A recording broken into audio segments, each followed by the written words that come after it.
Sizə uğurlar arzulayıram. Amma mən istəyərdim ki, siz Yaman Kərəmə bu musiqini hamı bilir bu aşıq havasını, hamının könlündən xəbər verən bir havadır. Mən istəyərdim, bizim bir Leyla qızımız var. Sizin razılığınızla Leyla qızımızı da dəvət edək. Leyla qızımız, biz elə ona Leyla qızımız deyirik. Bir çox müsabiqələrin qalibidir, fitili istedada malik biridir. Məktəblimizdir, hətta Şuşaya aiddə yaxud da bir şəhid anası. Hansını? Şəhid anası bizə yaxşı.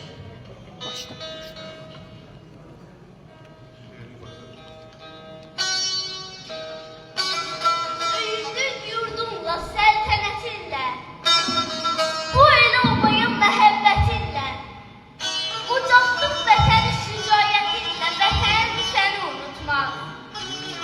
Nankör yaxlara vermədin aman, zəfərin dillərdə olurdu dastan.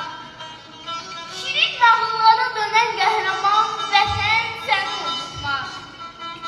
Sən meydan oxudun bütün bəşərə, ucaldı bayrağın sonsuz göylərə, göstərdin yerini qan tökənlərə, vətən səni unutmaz.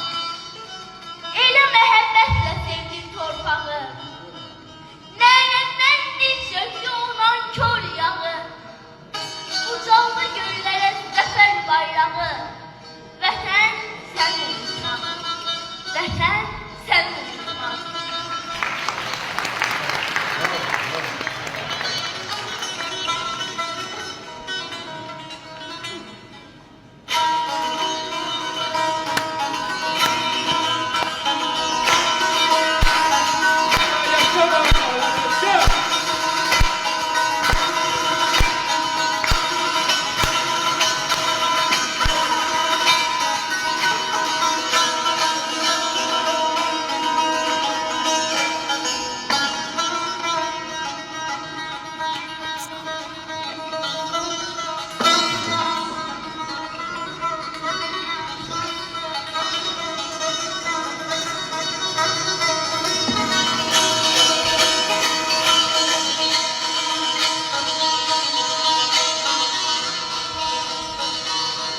Dağlar elsiz,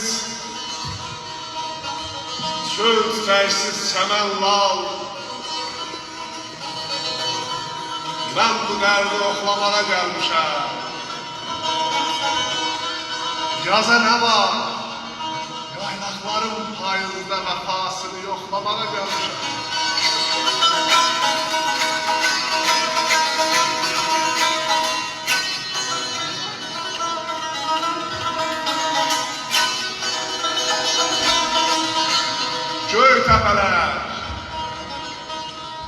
Göy təpələr sarı örpək bürünür.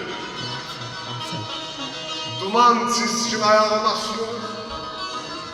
Ata yurdu, qardaş yeri görünür. Bir qoyuncan ağlamağa gəlmişəm.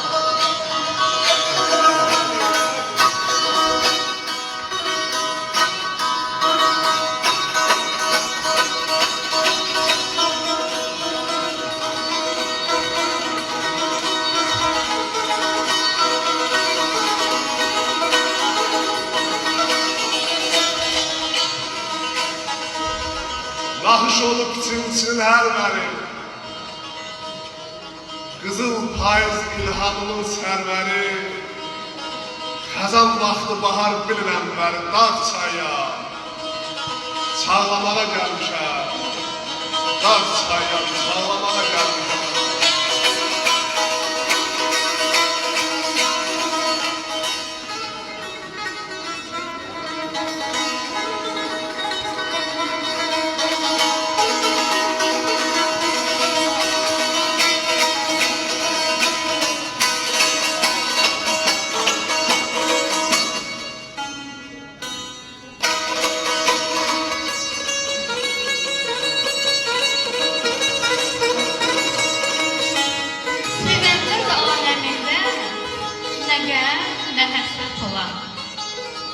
Bəşərin gülləsi sözü məhəbbət olar.